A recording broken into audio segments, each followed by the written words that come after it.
नया अंदाज, नया तेवर, बड़ी नजर, सही खबर, हर समय हर जगह तैयार। मुंबई का चौकीदार, मेट्रो मुंबई।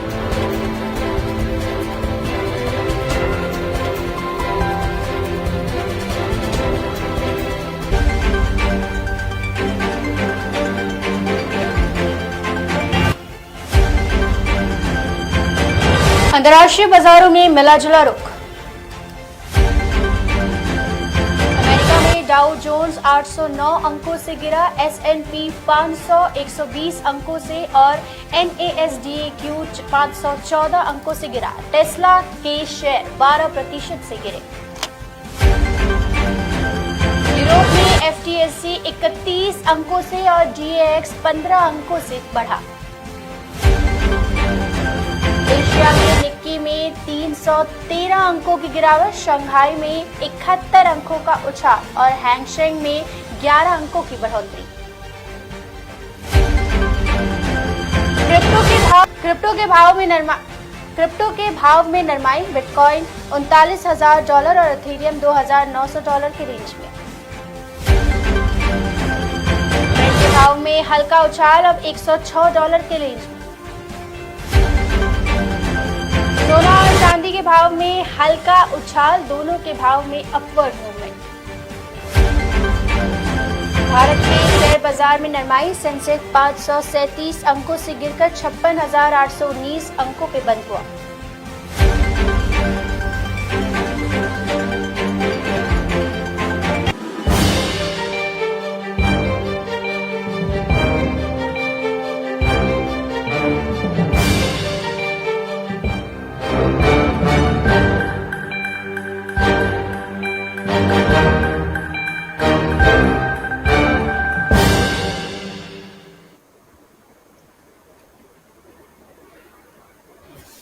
नमस्ते, आदाब, गुड इवनिंग। स्वागत है आपका मेट्रो मनी में। दर्शकों, 4 बज गए हैं और हम दिन भर की मार्केट की खबरें लेकर हाजिर हुए हैं, दोनों ही राष्ट्रीय और अंतर्राष्ट्रीय स्तर से।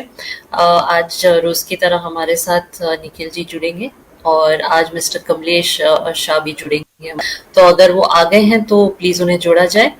हम शुरू करते हैं कार्यक्रम। नमस्ते निखिल जी, नमस्ते कमलेश जी, स्वागत है मेट्रो मनी में। नमस्ते, कैसे हैं आप दोनों? बढ़िया, बिल्कुल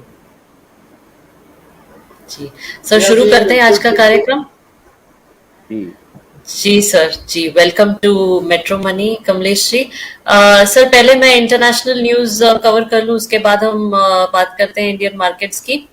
मार्केट आज फिर से नीचे है, काफी वॉलेटाइल है मार्केट। कल मार्केट ऊपर थे और ऐसा लग रहा था कि पॉजिटिव है मार्केट, लेकिन आज फिर से नीचे है। कोई बड़ी खबर नहीं है, लेकिन जब कोई खबर नहीं होती है तो फिर से वही इन्फ्लेशन और पॉलिटिकल टेंशन जो है वो सरफेस पे आ जाते हैं। तो वही देख रहे हैं मार्केट पे। अमेरिका पूरा डाउन है। वहाँ पे टेक्नोलॉजी कंपनी के रिपोर्ट्स आए हैं, अल्फाबेट कंपनी के, जो गूगल की पेरेंट कंपनी है, और उसके रिपोर्ट्स अच्छे नहीं हैं। उसके अर्निंग्स रिपोर्ट अच्छे नहीं है, तो 3% ड्रॉप है शेयर्स में, स्टॉक प्राइसेस में।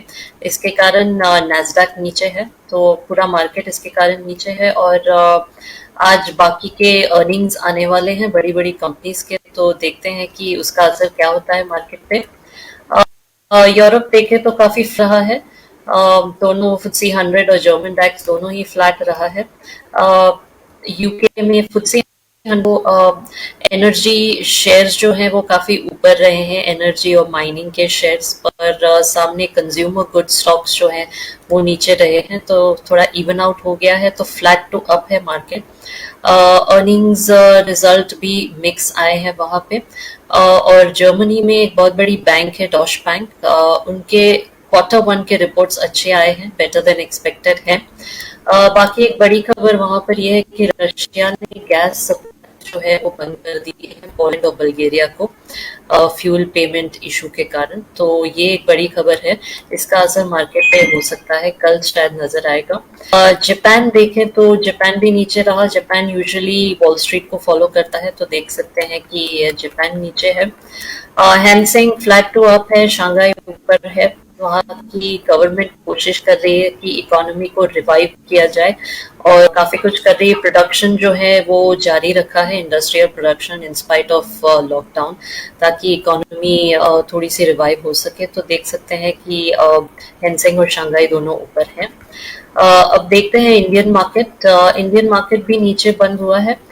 निखिल जी, आपके कोई व्यूज इंटरनेशनल मार्केट पे और फिर इंडियन मार्केट? ज्यादा कुछ नहीं, जो आपने कहा बिल्कुल सही कहा। प्रिया जी, आपने बिल्कुल जी। सही बोला। एक ही शेयर के बारे में जिक्र करूंगा, टेस्ला के बारे में। जब वो ट्विटर का टेक ओवर जी। की बात हुई और टेस्ला के शेयर में कल 12% की एक गिरावट आई, क्योंकि एनालिस्ट के हिसाब से जी। अगर एलॉन मस्क को फंड करना है वो टेक ओवर, तो उनको शायद टेस्ला के कुछ शेयर बेचने पड़ेंगे या गिरवी रखने पड़ेंगे, दो में से एक। तो इसकी जी। वजह से टेस्ला के शेयर पे प्रेशर आ सकता है आगे चल के, मार्जिन कॉल्स का प्रेशर या बेचने का प्रेशर। उसकी वजह थोड़ा सेंटिमेंट जो है जी। टेस्ला के शेयर में शेयर थोड़ा नरम हो गया। इस वजह से कल डाउ जोन्स में भारी गिरावट आई। और नास्डाक में जी। कारण ये था कि जो सॉफ्टवेयर कंपनीज के रिजल्ट्स आ रहे हैं वो मार्केट एक्सपेक्टेशन जी। से कम आ रहे हैं। और ऐसा ऐसा जी। सोचा जा रहा है कि एनालिस्ट के हिसाब से जो भी प्रेडिक्शन था इस क्वार्टर का, वो टारगेट मीट नहीं कर जी। पाएंगी ये सारी कंपनियां। इसलिए जी, थोड़ा सेंटिमेंट बिल्कुल। डाउन है। It already discounted the future announcements to be made. अभी जो शायद अनाउंसमेंट्स आएंगे जिसमें रिजल्ट शायद इतने अच्छे नहीं जी। होंगे, वो सारा डिस्काउंट हो चुका है कल वाले गिरावट में। और जैसा कहा आपने कि आज शायद थोड़ा सा हल्का खुलेगा आज सुबह। जी। जी। जी। और और सर, बेलिया के इंडियन बारे में, मार्केट आज नीचे रहा। जी जी बिल्कुल बिल्कुल, जी जी। मुझे ख्याल से इंडिया मार्केट्स में भी ब्रॉड बेस्ड प्रॉफिट बुकिंग हुआ है। काफी शेयर नीचे जी। हैं और एडवांस डिक्लाइन रेशियो भी फेवरेबल नहीं है इतना। कल से बिल्कुल उल्टा ही हो गया है। जैसे आज 515 शेयर में बढ़ोतरी हुई, 1425 शेयर में गिरावट आई। तो एडवांस डिक्लाइन रेशियो भी अनफेवरेबल है। और सेक्टोरली आप देखेंगे जी। तो सेक्टोरली भी बैंक है, मिड कैप है, स्मॉल कैप है, ऑटो है, ये सब में गिरावट आई है। और ब्रॉड जी। बेस्ड, एक थोड़ा ब्रॉड बेस्ड मेरे ख्याल से आप देख सकते हैं। देखिए, स्मॉल कैप में 0.61 का ड्रॉप है, मिड कैप में 0.88 का जी। बीएससी पे, FMCG down by 0.72, health care 0.73, bank 1.07। Power, जो टेक्निकल टीम ने आज अच्छा बढ़िया दिखाया है चार्ट, तो आपको दिख रहा है कि सारे सेक्टर्स जी। में गिरावट है, बैंक में खास करके, और मिड कैप में भी है, स्मॉल कैप जी। में भी है। तो मेरे ख्याल से ये जैसे हमेशा हम कमलेश जी कहते हैं, और इसकी अब जहाँ 60,000 मार्केट हो वहाँ 500-600 पॉइंट का ऊपर और अप डाउन होना कोई बड़ी बात नहीं है। एक 1% का अप डाउन इज टू जी। Be expected in this market. तो ऐसा कोई ना कोई पैनिक जी। सिचुएशन है, ना कोई कैटास्ट्रोफी आई है। This are normal market movements. तो हम कहेंगे हेल्दी है अभी भी। जी। एलआईसी का आईपीओ अनाउंस हुआ है। मेरे ख्याल से इसकी वजह से रिटेल जी। इन्वेस्टर्स का जो एक आज दीपम सेक्रेटरी ने कहा भी कि हम एलआईसी का आईपीओ क्यों ला रहे हैं, हमें रिटेल इन्वेस्टर के जी। इंटरेस्ट बढ़ाना है मार्केट में। और जब जी। एलआईसी की वजह से 10, 15, 20 लाख शेयर होल्डर नए आएंगे, नए निवेशक आ जाएंगे मार्केट में, तो मार्केट में डेप्थ जी। भी आएगा जी। और ब्रेड्थ भी आएगा। तो मेरे ख्याल से एलआईसी के आईपीओ से मोमेंटम अच्छा रहेगा मार्केट में। और जी, एलआईसी का डेफिनेटली। आईपीओ आने से काफी एक पॉजिटिव सेंटिमेंट तो जरूर आएगा। फंडामेंटल्स तो आगे जी, पीछे बिल्कुल। होंगे, लेकिन सेंटिमेंट जरूर पॉजिटिव होंगे। जी, बिल्कुल सर। सर, कमलेश सर के व्यूज लेते हैं मार्केट के ऊपर और फिर एलआईसी रिलेटेड एक स्लाइड देखते हैं, दर्शकों को दिखाएंगे एलआईसी आईपीओ के बारे में। कमलेश जी, आपके व्यूज मार्केट के बारे में? प्रिया जी, फिर से आप सबको एक बार नमस्कार, अपने सारे दर्शकों को नमस्कार। मार्केट के बारे में जो अभी निखिल जी ने बताया ना, और ये हम बहुत दिन से कह भी रहे हैं कि आने वाले कुछ वक्त तक ये मार्केट काफी वॉलेटाइल रहेगी, रेंज बाउंड रहेगी। जी। इसमें दोनों जी। साइड आपको कोई मेजर मूवमेंट नहीं दिखेंगे। उसका एक कारण जो हम हमेशा डिस्कस करते हैं वो यही है कि इंटरनेशनल सिचुएशंस जो चल रहे हैं, यूक्रेन और रसिया वॉर के साथ साथ उसके फिनेंशियल जी। इम्पैक्ट, तो वो एक फिगर है जी। जो मार्केट को कोई एक डेफिनेट ट्रेंड नहीं दे रहा है। दूसरा ये है कि जो काफी हद तक मार्केट गिर नहीं रहा है, उसका वजह भी ये है कि by and large Indian corporates are doing reasonably well. तो क्या है कि जी इंडियन कॉर्पोरेट्स के performance is not bad and that is why कुछ ग्लोबल फैक्टर एक्सटर्नल फैक्टर्स जो है which are beyond the controls of anyone, इसके लिए हमको ये कभी जी कभी ये मूवमेंट दिखती है। और साधारणतः एक देखा है मैंने कि एफआईआई जिस समय पे सेल करती है तो उस समय पे हमको मार्केट जो एक आध परसेंट की हमको ये मार्केट नीचे आए हुए दिख रहे हैं, तो 500-700 पॉइंट का मूवमेंट जी हमको दिखता है। बाई एंड लार्ज आजकल डेटा जो है ना एफआईआई के सेल परचेज वो एक डोमिनेटिंग जी रोल प्ले कर रहा है, ऐसा मुझे लग रहा है। जी जी बिल्कुल। और जैसे निखिल जी ने कहा कि LIC IPO के आने शायद मार्केट में एक उछाल नजर आ सकता है, तो दर्शकों को जानकारी देते हैं LIC में स्लाइड है, तो टेक्निकल टीम प्लीज स्लाइड दिखाया जाए। हम दर्शकों को दिखाते हैं कि LIC IPO की इंफॉर्मेशन देते हैं उन्हें। स्लाइड रेडी है टेक्निकल टीम? जी, तो LIC का IPO जो है वो 4 मई को खुल रहा है, 4 से 9 मई तक। इसका इशू साइज है 21,000 करोड़, वैल्यूएशन 6 लाख करोड़ है, जिसपे 3.5% स्टेक है। इसका प्राइस रहेगा रुपीज 902 से लेकर 949 पर शेयर। पॉलिसी होल्डर्स के लिए डिस्काउंट रहेगा 60 और एम्प्लॉइज और रिटेल शेयर होल्डर्स के लिए डिस्काउंट 45 पर शेयर। पॉलिसी होल्डर्स के लिए रिजर्व शेयर्स रहेंगे 10%, दैट इज 2.21 करोड़ शेयर्स, और एम्प्लॉइज के लिए 15 लाख शेयर्स। बाकी जो शेयर्स है वो 30% एंकर इन्वेस्टर्स के लिए, 20% QIBs, 35% रिटेल इन्वेस्टर्स और 15% फॉर नॉन इंस्टीट्यूशनल इन्वेस्टर्स रहेंगे। पैनलिस्ट को लाया जाए स्क्रीन पर। ये जानकारी है IPO के बारे में। सर, पहले जब कुछ महीने पहले LIC IPO के बारे में जब इनिशियली ये चर्चा में था, तो उस वक्त कुछ 60,000 करोड़ की बात हो रही थी, प्रोजेक्ट किया गया था। It's come down to 21 crore. तो सर निखिल जी, आप इसके बारे में क्या कहना चाहेंगे? एक तो मेरे ख्याल से जो मिनिस्ट्री ऑफ फाइनेंस ने एक बड़ा ही नपातुला व्यू लिया LIC का की वैल्यूएशन का। जब पहले एम्बेडेड वैल्यू जो होता है LIC का, जो हमने बताया था कुछ प्रोग्राम पहले कि एम्बेडेड वैल्यू क्या होता है, current value of future assets, वो जो वैल्यू को 12 लाख करोड़ माना गया था, 12 लाख से थोड़ा ज्यादा, 13 लाख, 12 और 13 लाख करोड़ के बीच में, उसको उन्होंने आधा करके सीधा 6 लाख करोड़ कर दिया। मेरे ख्याल से ये एक बड़ा ही प्रैग्मेटिक व्यू लिया मिनिस्ट्री ने, और बहुत ही ठीक से वो रखा, क्योंकि अगर इन्वेस्टर के लिए कोई अपसाइड नहीं है तो फिर इन्वेस्ट करने का कोई मतलब नहीं होता है। तो एक तो ये बदलाव आया कि उन्होंने 12 लाख से 6 लाख करोड़ कर दिया एम्बेडेड वैल्यू, और फिर जो पहले 5% डाइवेस्टमेंट था वो 3.5% कर दिया, और 21,000 करोड़ का फिगर ऐसे आया कि 3.5% 6 लाख करोड़ का करीबन 20-21 हजार करोड़ होता है। तो इतना बड़ा इशू लाना अपने आप में एक बड़ी बात है, क्योंकि सबसे बड़ा इशू आज तक 18,000 करोड़ का आया था, आपको याद होगा, पेटीएम का, और ये 21,000 करोड़ अपने आप में एक ऐतिहासिक इशू है भारत के लिए, सबसे बड़ा इशू है। और 3.5% आगे चल साल के बाद LIC और एक फॉलो ऑन इशू तो ला ही सकती है, तो इतना बड़ा कोई डाइवेस्टमेंट कर नहीं रही है, सिर्फ 3.5% दे रही है। और मुझे लगता है बड़ा ही प्रैग्मेटिक व्यू लिया है। 2-3 कारण, नॉन मॉनेटरी कारण ये है। एक तो ये है कि आपका जो डेप्थ है रिटेल इन्वेस्टर का जो मार्केट में बढ़ेगा, बहुत पॉलिसी होल्डर्स ऐसे हैं जिन्होंने आज तक एक भी शेयर नहीं लिया मार्केट में, ये आएंगे अभी मार्केट में, नए निवेशक आएंगे मार्केट में, और जब नए निवेशक मार्केट में आते हैं तो मार्केट की डेप्थ बहुत बढ़ जाती है, मार्केट ज्यादा एक ब्रॉड बेस हो जाता है और एक इंटरेस्ट बनता है, और ज्यादा शेयर होल्डर आने से भारत की अर्थव्यवस्था के ऊपर भी एक पॉजिटिव असर पड़ता है। तो मुझे लगता है बहुत ही बढ़िया है। हम तो कहेंगे शेयर होल्डर्स को, निवेशकों को हम तो रेकमेंड करेंगे ये शेयर को। एक है तो LIC वेल मैनेज कंपनी है। आपको एक इंटरेस्टिंग बात बता दें कि ये 5वीं सबसे बड़ी कंपनी होगी भारत के शेयर मार्केट पे। रिलायंस आज सबसे बड़ी है, फिर TCS है, फिर 2 और नाम है, और इन्फोसिस है उसमें से, और पांचवा है LIC। तो LIC में निवेश करके कोई डाउनसाइड नहीं दिख रहा है, अपसाइड ही होगा, और I would recommend investment in small appropriate portions. जी जी। कमलेश जी, आपके क्या कमेंट्स हैं इसके बारे में, और आप क्या सलाह देंगे कि इसमें इन्वेस्ट करना चाहिए? I guess it is a good investment. आपके कमेंट्स?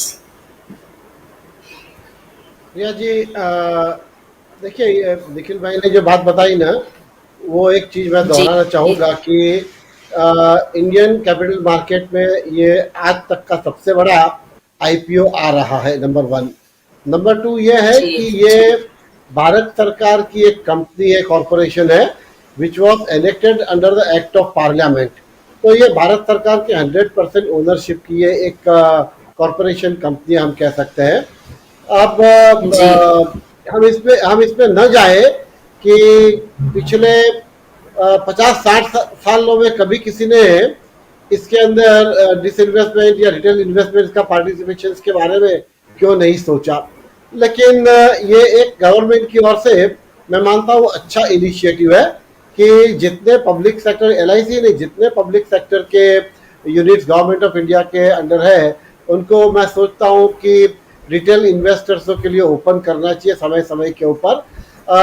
एलआईसी के बारे में ये कहूँगा, मेरा एक एक व्यू ऐसा है, जो मैंने पिछले कई वर्षों से पब्लिक सेक्टर अंडरटेकिंग के आईपीओ देखे हैं, उसके आधार पे मैं ये एक जी जजमेंटल कमेंट करना चाहूंगा कि अगर कोई यहाँ इसमें निवेश कर रहा है ना, तो उसको एक छोटी अवधि के लिए ना करे।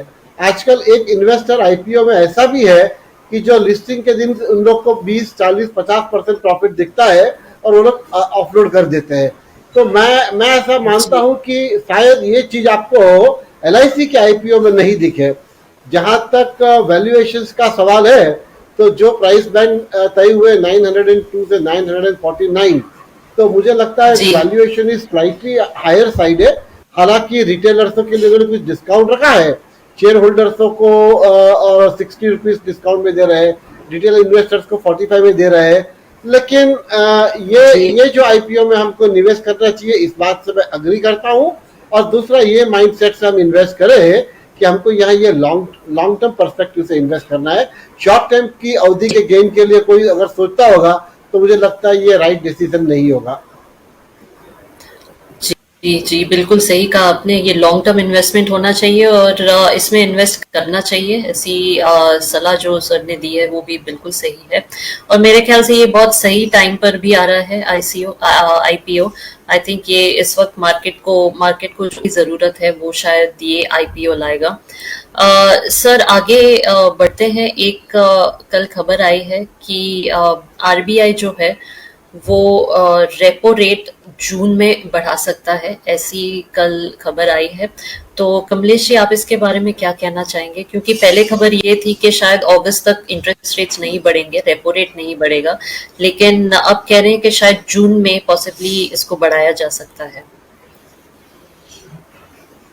प्रिया जी, देखिए, रेपो रेट को चेंज करना, उसके पीछे अगर जी कोई एक फैक्टर होगा ना, तो वो एक इन्फ्लेशन जी फैक्टर काम करता है, और दूसरा होता है जी कि money supply, liquidity available in the market. अब जिस जी प्रकार से इन्फ्लेशन अपने को बढ़ते हुए देख रहा है, और मार्केट से थोड़ा जी बहुत लिक्विडिटी सक हो जाए, उस आधार से अगर वो कुछ चेंज करने का देखे, तो ये थोड़ा इंटरेस्ट रेट बढ़ सके, ऐसा लगता है। लेकिन मुझे ऐसा जी लग रहा है कि शायद ये क्वार्टर में भी वो इंटरेस्ट रेट चेंज नहीं जी करेंगे। और अगर जी आने वाले, ये हम अगस्त की बात कर रहे हैं, आने वाले 1-2 महीने के अंदर इन्फ्लेशन और कुछ बढ़ते हुए दिखा, तो मैं एक्सपेक्ट कर रहा हूँ जी वो 0.25 बेसिस के आसपास ही होगा। 0.25 बेसिस से जी शायद इंटरेस्ट रेट बढ़ सकता है, लेकिन उसकी संभावना मैं 50-50 कहूंगा। जी। लेकिन सर इन्फ्लेशन जो है वो बहुत तेजी से बढ़ रहा है, हम सब देख रहे हैं। ऑयल प्राइसेस बढ़ रहे हैं और सारे फूड प्राइसेस भी बढ़ रहे हैं। तो ऐसे में क्या उनको ये जल्दी नहीं करना चाहिए, जैसे फेडरल रिजर्व ने तय किया है अमेरिका में कि वो इंटरेस्ट रेट्स बढ़ाएंगे, तो क्या इंडिया को भी ये जल्दी नहीं करना चाहिए? Priya ji, I would not like to compare with what the okay. other governments or the other markets are doing as far as the जी interest rates are concerned. लेकिन हमारे यहाँ क्या जी होता है, we have to see from both the side. One side is the okay. consumer side, and one is जी the borrower of the capitals. अब क्या होता है कि इंटरेस्ट रेट बढ़ने से एक इफेक्ट क्या आ जाएगी, the cost of borrowing will go up. Cost of borrowing जैसे इट गोज अप तो इमीडिएटली कुछ चीजों के प्राइस रेट बढ़ना चालू हो जाता है, और उसमें दिक्कत ये आ जाती है कि कुछ चीजें जो मैन्युफैक्चरिंग लेवल के या इनिशियल लेवल के ऊपर जो प्राइस बढ़ती है, लेकिन एंड कस्टमर जब तक वो प्रोडक्ट पहुंचता है ना, तो उसमें आपको काफी प्राइस बढ़ी हुई दिख रही है।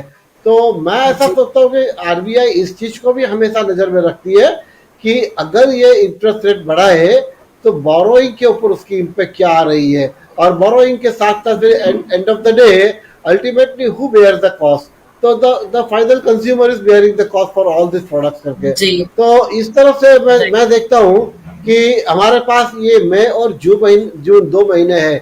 ये मई और जून महीने के डेटा अगर मैं एक कमेटी आरबीआई की है जो on a daily basis financial movement को ट्रैक करती है ऑन अ डेली बेसिस, तो मैं ऐसा सोचता हूँ कि आने वाले 2 महीने के अंदर आज के जैसी स्थिति रही, इन्फ्लेशन जैसे निखिल जी ने बीच में एक बार चार्ट बताया था कि इन्फ्लेशन में भी जो एसेंशियल कमोडिटीज जो है फूड प्रोडक्ट्स वगैरह है, तो उनके तो रेट्स करीबन डबल डिजिट में आ गए हैं। तो वैसी सिचुएशन हो ना तो शायद ये इंटरेस्ट रेट बढ़े, लेकिन वो आई थिंक 0.25 बेसिस पे जाएंगे। जहां तक लॉन्ग टर्म का सवाल है तो निखिल जी मैं ऐसा सोचता हूं कि आने वाले 1-1.5 साल में, यानी you can say 4 to 6 quarter में our interest rate should be somewhere between 5 to 5.5%. Over period of 1 year बढ़ सकता है। जी सर। जी सर। मेरा एक कमेंट है इसके ऊपर, ये है कि देखिए हम सब आरबीआई को एक तरफ रख देते हैं, हम आम आदमी के बारे में सोचते हैं। अब आम आदमी जो सोचता है कि मैं अगर पैसा एक सीनियर सिटीजन के हिसाब से सोचते हैं जो अभी रोजगार नहीं है, उसके पास घर बैठा है लेकिन उसके पास उसकी सेविंग्स है।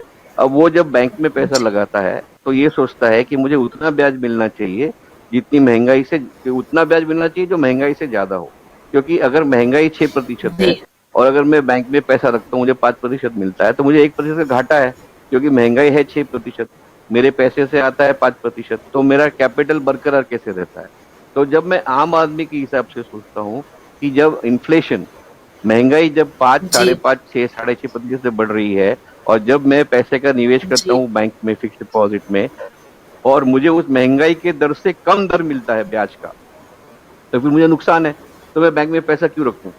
तो मुझे लगता है कि कहीं ना कहीं ये जो ट्रेड ऑफ है कि आप जो छोटे निवेशकों से इंटरेस्ट लेते हैं, इंटरेस्ट देते हो छोटे निवेशकों को उनके डिपॉजिट्स के ऊपर, सीनियर सिटीजन है, इनके ऊपर थोड़ा ध्यान देना चाहिए। कमलेश जी का मुझे व्यू पता नहीं है, लेकिन थोड़ा डिस्क्रिमिनेटरी इंटरेस्ट पॉलिसी रखना बहुत जरूरी है। आप अगर सबको एक ही लेवल का ब्याज देंगे बिना ये देखे कि वो किस कम्युनिटी से आ रहा है, किस इकोनॉमिक कम्युनिटी से आ रहा है और कौन सी इकोनॉमिक पोजीशन से, स्टेटस से आ रहा है, तब तक ये मेरे ख्याल से ये हमारे जैसे सोशल डेमोक्रेसी में न्याय नहीं होता है।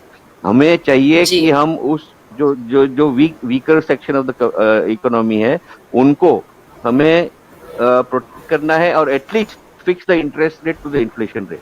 अगर आप इन्फ्लेशन रेट को फिक्स करते हो ब्याज को, तो एटलीस्ट जो कॉमन मैन है उसका कैपिटल बरकरार रहता है और वो महंगाई से लड़ सकता है। मेरा इतना लिमिटेड पॉइंट है क्योंकि बाकी बहुत सी चीजें, मॉनेटरी पॉलिसी कमेटी है, फलाना है, डिमका है, कमलेश जी एक्सपर्ट है इस सब चीजों में, लेकिन मैं तो सिर्फ आम आदमी के जरिए से देख रहा हूँ कि आम आदमी को क्या चाहिए। आम आदमी को चाहिए कि उसका कैपिटल बरकरार रहे और वो इन्फ्लेशन से लड़ पाए और उसको इतना पैसा मिले जितना कि इन्फ्लेशन से ज्यादा हो थोड़ा। जी आपने बिल्कुल सही कहा। कमलेश जी आपके व्यूज? नहीं, निखिल जी का ये पॉइंट बिल्कुल सही है।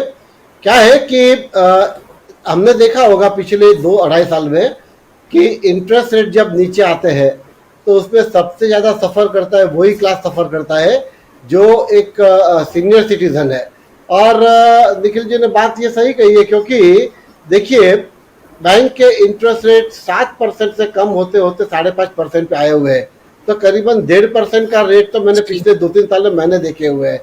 और दूसरी बात ये होती है निखिल जी के साथ में, निखिल जी एक पॉइंट और ऐड करूंगा, अनफॉर्चुनेटली ये सीनियर सिटीजन्स है या तो जिनके पास बहुत ही लिमिटेड कैपिटल है, छोटा सा कैपिटल है, तो उन लोगों के लिए क्या होता है कि उनके पैसों की सिक्योरिटी भी इतनी इंपॉर्टेंट हो जाती है तो कोई और बाकी प्रोडक्ट होगी ना मार्केट की जो शायद उनको 8% 10% दे दे, तो भी वो वहां रखने का पसंद नहीं करेंगे, क्योंकि वहां सिक्योरिटी नहीं है। क्योंकि क्या हुआ है कि बहुत सारे ऐसे मैंने कॉर्पोरेट्स देखे हैं कि they have defaulted in paying the interest, they have defaulted in paying a principal amount also, और कभी कभी AA रेटिंग कंपनी है, AA के साथ +A रेटिंग कंपनी है। तो क्या होता है कि एक सीनियर सिटीजन क्लास जिनका सोर्स ऑफ इनकम खाली इंटरेस्ट है, वैसे लोग के लिए खाली एक बैंक ऐसा और पोस्ट ऑफिस, 2 क्षेत्र ऐसे हैं कि जहां पे उन लोगों के पैसों की सिक्योरिटी होती है। और हम लोग जब ये इक्विटी मार्केट का भी डिस्कशन करते हैं ना, तो अनफॉर्चुनेटली निखिल जी मैंने देखा है ये होता है कुछ लोगों के साथ कि इनकम कम हुई। आज मान लीजिए कि मेरी 1 करोड़ रुपए की फिक्स डिपॉजिट पड़ी है, जो मुझे आज से 3 साल पहले 7.5% इंटरेस्ट देती थी, आज वो 5.5% देती, तो मेरी तो 2 लाख रुपया इनकम कम हुई है, हालांकि मेरी इनकम 2 लाख रुपया बढ़नी चाहिए थी। So instead of going into a growth of 2 lakh, I am going into a negative. तो उस समय पे क्या होता है कि एक प्रकार के फ्रस्ट्रेशन में पीपल विल ट्राई कि वो पैसे कहीं ऐसे जगह पे लगा देते हैं कि जहां उनको एक थोड़ा, जिसको कहते हैं ना कि ग्रीडी रहती है कि यहाँ मुझे 2% 3% मिल जाता है ज्यादा, और कोई लोगों को इक्विटी के ट्रैप पे भी कोई आता है। देखिए, मैं हमेशा छोटे छोटे इन्वेस्टर्स को एक एडवाइस देता हूँ, निखिल जी की बात 100% सही है कि आज हमारा 100 रुपया बैंक पे रखते हैं, तो आने वाले 1 साल के बाद मुझे उसका 105.50 यानी 105 रुपया 50 पैसा मिलने वाला है। इन्फ्लेशन शायद 6% होगा, तो भी मैं लार्जर पोर्शन कवर करता हूँ। लेकिन कुछ लोगों को मैंने निखिल जी ऐसा देखा है कि जो 100 रुपया इक्विटी में डाल के बैठे हैं और अगले साल उसकी वैल्यू हाफ हो गई है 50 रुपीज। तो ये सिचुएशन में क्या होता है, it's completely the erosion of capital. और ये जिसको कहते हैं ना, ये उनके रिटायरमेंट के जो पैसे होते हैं ना, ये उसको एक हिंदी में हम मरण मूडी भी कहते हैं कि जब तक वो जिंदा है तब तक उसको इसी पैसे से जीना है। तो निखिल जी का ये पॉइंट बिल्कुल वैलिड है कि हमको इस पॉइंट पे गवर्नमेंट को सोचना चाहिए कि सीनियर, बहुत सारे बैंक मैंने देखी है इंस्टीट्यूशंस कि जो सीनियर सिटीजन को आधा % या 1% इंटरेस्ट ज्यादा दे रही है, उनको थोड़ा और बेटर रेट दे। ऐसी बात का मैं समर्थन करता हूँ। पोस्ट ऑफिस के लिए 8% तक जो कुछ स्कीमों में छूटता है इंटरेस्ट, तो 8-8.5% रिटर्न मिले। और निखिल जी, मैं तो ये एक वक्तव्य ये भी देना चाहूंगा कि सीनियर सिटीजन जो है ना, अगर उनकी इनकम 10 लाख के ऊपर है, then only you tell them to file the return and pay the tax. बिल्कुल I am with you, I support that totally.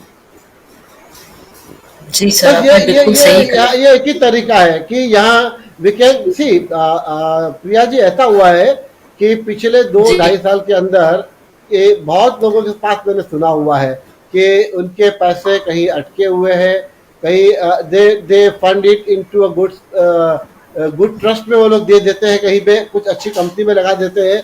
लेकिन मेरी निखिल जी अपने छोटे छोटे निवेशकों के लिए आज भी यही राय रहेगी कि अपने पैसे की सुरक्षा, अपने कैपिटल की सुरक्षा, वो आपका टॉप मोस्ट प्रायोरिटी होना चाहिए। जी बिल्कुल सही कहा आपने। और सर, लेकिन मेरे ख्याल से मैं तो आपको एक ही रिक्वेस्ट करूंगा कि आपके गुड ऑफिस यूज करें कि इन्फ्लेशन लिंक्ड इंटरेस्ट दे। कुछ सम सेक्शंस ऑफ सोसाइटी को, जो वीक सेक्शन है, उनको आप इंटरेस्ट इन्फ्लेशन लिंक के साथ करिए। तो अगर इन्फ्लेशन बढ़ता है तो उनको थोड़ा और मिलना चाहिए, इन्फ्लेशन घटता है तो कम मिले, उसमें कोई हर्जा नहीं है। तो ये करना बहुत जरूरी है। सरकार को थोड़ा प्रोग्रेसिव होना जरूरी है, न कि वही बस पुराने वाले सिस्टम में जाए। थोड़ा आगे की सोचनी चाहिए, नया सोचना चाहिए हमारे वीकर सेक्शंस के लिए। मेरा तो इतनी एक दरख्वास्त है बस। एब्सोल्युटली जी, आपने बिल्कुल सही कहा आपने। सर, बहुत अच्छा डिस्कस, और आपने बहुत अच्छा कहा कि सीनियर सिटीजन्स के बारे में ज्यादा सोचना चाहिए, और जो जिनकी इनकम कम है उनको भी ध्यान में रखना चाहिए कि वो इन्फ्लेशन से कैसे लड़ पाते हैं। तो सर, अब दोनों की तरफ से फाइनल कमेंट्स, पहले निखिल जी से और फिर कमलेश जी आपसे। तो बस ये कि मार्केट तो ऊपर नीचे होते रहेगा, या एकदम रेंज बाउंड है। फंडामेंटल्स अभी भी टिके हुए हैं। रिजल्ट सीजन है, अच्छे रिजल्ट्स आ रहे, कॉर्पोरेट्स के काफी अच्छे आ रहे रिजल्ट्स। LIC का IPO आ रहा है, पॉजिटिव स्टेप है मेरे ख्याल से। आउटलुक इंडिया के लिए तो अभी काफी स्टेबल है, मुझे कोई ज्यादा डाउनसाइड नहीं दिख रहा है। वॉर जो है यूक्रेन रशिया का, अभी मेरे ख्याल से लोग थक के अभी बंद कर देंगे, अभी नहीं तो 2 हफ्ते में 4 हफ्ते में उसका असर रहेगा जी। कुछ महीनों तक। लेकिन जब फंडामेंटल स्ट्रांग है तो हमें डरने की जरूरत नहीं है। LIC का IPO आ रहा है, अच्छा स्मॉल इन्वेस्टमेंट आपकी होममेड आवाज नहीं है। जी। मैं छोटा एक निवेश एडवाइस करूंगा LIC में। अपने अपने घर की, अपने अपने जी। देश की कंपनी है, हमारे गवर्नमेंट की कंपनी है, सोशल गुड के लिए काम करती है, तो एक थोड़ा सा एक उसमें हिस्सा लेना अच्छा रहेगा। भले 1 शेयर ले, 5 शेयर ले, जो भी मिनिमम क्वांटिटी है वो शेयर ले ले। और I would strongly recommend that we should all. जी जी, हम सबको इसमें निवेश करना चाहिए। निखिल जी ने बिल्कुल सही कहा, सबको अपनी अपनी तरह से जितना कर पाए इसमें इन्वेस्ट करना चाहिए। कमलेश जी, आपके फाइनल कमेंट्स। जी प्रिया जी, देखिए मैं एक बात ये कहूँगा कि इक्विटी मार्केट में छोटे छोटे निवेशक भी निवेश करते रहे अपने सेविंग्स के कुछ परसेंटेज, और वो फाइनेंशियल प्लानर एडवाइजर को कंसल्ट करके करें, क्योंकि लॉन्ग जी टर्म में वही अपना आपका वेल्थ क्रिएट करेगा। एक बात, दूसरी बात LIC के लिए, तो LIC मैंने अभी जो अपने हम डिस्कस कर रहे थे ना, तो आपका कैपिटल की सुरक्षा इस पे 100% है, क्योंकि LIC की मैं एसेट देख रहा था तो दैट इज $500 बिलियन उनकी एसेट्स है। And company is form by the enactment of the act in the parliament. तो आपके पैसे जो होंगे वो मैं कहूंगा ऑलमोस्ट सुरक्षित है। ऑफकोर्स इक्विटी मार्केट के अंदर इन्वेस्टमेंट जैसे हम कहते हैं ना, उसमें रिस्क थोड़ा बहुत रहता है, जी। लेकिन being a government of India company, a very strong sound company. और दूसरा मैंने कहा कि इस कंपनी में जब भी आप निवेश कर रहे हो तो एक लॉन्ग टर्म होराइजन को ध्यान में रख के इन्वेस्ट कीजिए, तो आप लोगों को फ्यूचर में अच्छा रिटर्न मिलेगा। और बिल्कुल बात सही है निखिल जी की कि हमारे देश की कंपनियां को हम जितना आगे बढ़ावा देंगे ना, तो ये एक अपना गवर्नमेंट और प्रधानमंत्री का जो आत्मनिर्भर भारत का जो विजन है ना, उसको हम डेफिनेटली अचीव कर सकते हैं। जी बिल्कुल बिल्कुल। तो मैं यही कहूंगी दर्शकों से कि ये एडवाइजेबल है और जरूर इन्वेस्ट कीजिएगा इसमें। तो निखिल जी, कमलेश जी, आज हमारे साथ जुड़ने के लिए बहुत बहुत धन्यवाद। Thank you very much for joining. दर्शकों, ये था आज का कार्यक्रम। अगर आपको पसंद आया हो तो प्लीज लाइक कीजिए, शेयर कीजिए, और अगर आप कोई कमेंट्स या सुझाव भेजना चाहते हैं तो प्लीज हमें लिखिए इस पते पर metromoney@metromumbaiLive.com, metromoney@metromumbaiLive.com। अगर आपको निवेश रिलेटेड कोई जानकारी चाहिए या आपको कोई परेशानी है, दुविधा है, तो हमें लिखिए इस पते पर helpdesk@metromumbaiLive.com, helpdesk@metromumbaiLive.com। ये था आज का कार्यक्रम। हम कल शाम को 4 बजे फिर से हाजिर होंगे दिन भर की खबरें लेकर। तब तक के लिए thank you for joining today.